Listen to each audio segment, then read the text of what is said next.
తెలంగాణ భవన్లో BRS working president మాజీ మంత్రి కేటీఆర్ మాట్లాడుతున్నారు. లైవ్ ద్వారా చూద్దాం. కాంగ్రెస్ కండువా కాదు, ముఖ్యమంత్రి గారు బాగా దేవుడు అంటే ప్రేమ, అందుకే మాకు దేవుని కండువా కప్పిండు.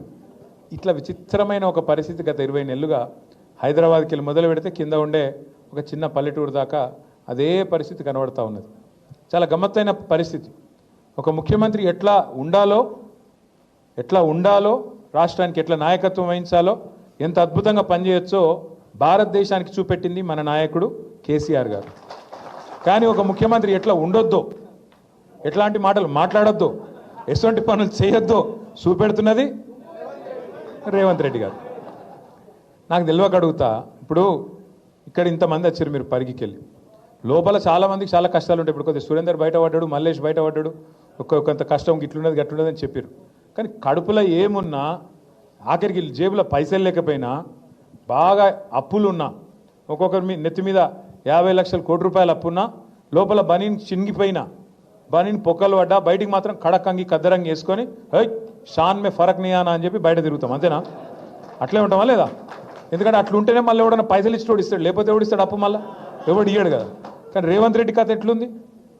నేను ఢిల్లీకి పోతే నాకు అపాయింట్మెంట్ ఇస్తలేరు, నేను దెబ్బన చెప్పులు ఎత్తుకపోతేనేమో అపాయింట్మెంట్ ఇస్తలేరు. ఎవడన్నా చెప్తాడు ఎట్లా ముఖ్యమంత్రి? ఈ విచిత్రం. ఇప్పుడు దబ్బన ఒక్క మాట అనుకో, నేను మహేష్ రెడ్డి అన్న దగ్గర అప్పు తీసుకున్నా, ఎంతో 1 లక్ష రూపాయలు అప్పు తీసుకున్నా అనుకో. తీసుకొని మహేష్ అన్న నాకు బాగా కష్టం ఉందే, జరా ఒక నెల రోజులు ఇస్తా అని చెప్పిన. మరి నేను నెల రోజులు నాకు వెళ్ళలేదు, నేను ఇయ్యలే. 2 నెలలు అయింది ఇయ్యలే, 6 నెలలు అయింది ఇయ్యలే. మహేష్ అని నువ్వుకుంటాడా? ఏమాయబాయి నువ్వు చెప్తివి, మస్తుగా చెప్తివి, ఇస్తలేవు, ఏం సంగతి అడుగుతాడా? అడగడా? నెల రోజుల్లో నేనే చెప్తి. మరి 6 నెలలు అయిపోయాయి, అడిగింది అనుకో. ఇక నేను ఏం చేయాలి? నిజానికైతే నిజాయితీ ఉన్నోన్నైతే, అరే 1 లక్ష వెళ్తలేవే, 50,000 వెళ్తున్నాయి, 50,000 ఇస్తా, ఇంకో 50,000 మళ్ళీ ఇస్తానా, ఇక మిత్తి మాఫ్ చేయరని దండం పెడతా అని బతిమలు ఆడుకోవాలి.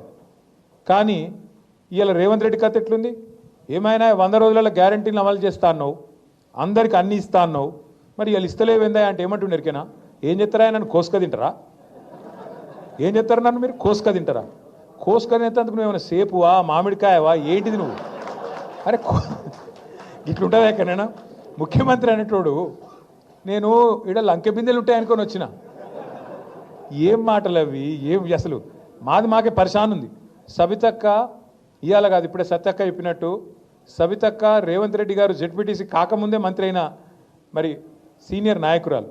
అట్లాంటి సీనియర్ నాయకురాలకి నిన్న మహేశ్వరం నియోజకవర్గంలో ఓడిపోయినేమో కుర్చీ మీద కూర్చోబెడతారట, గెలిచిన వాళ్ళని మాత్రం కింద కూర్చోమన్నట్ట. మనం పిచ్చోళ్ళ లెక్క వాడు కారు అట్లు ఇస్తుంటే, వాడు ఇంకోటి చేస్తుంటే, పోజులు కొడుతుంటే మనం చూడాలంట.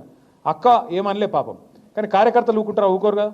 అరే మా మేడంకి అవమానం జరుగుతుందని లొల్లి పెడితే, ఇలా హోంమంత్రిగా పనిచేసిన అక్క మీదికి గింతంత పోలీసు వాళ్ళు ఎగిరిపోయి రెచ్చిపోయి మాట్లాడుతూ ఉన్నాడు. నేను ఇలా పరిగి మాత్రమే కాదు, రాష్ట్ర వ్యాప్తంగా ఉండే కలెక్టర్లు, ఐఏఎస్, ఐపీఎస్ అధికారులకు నేను ఒక్కటే గుర్తు చేస్తున్నా, గుర్తు పెట్టుకోమని చెప్తా ఉన్నా.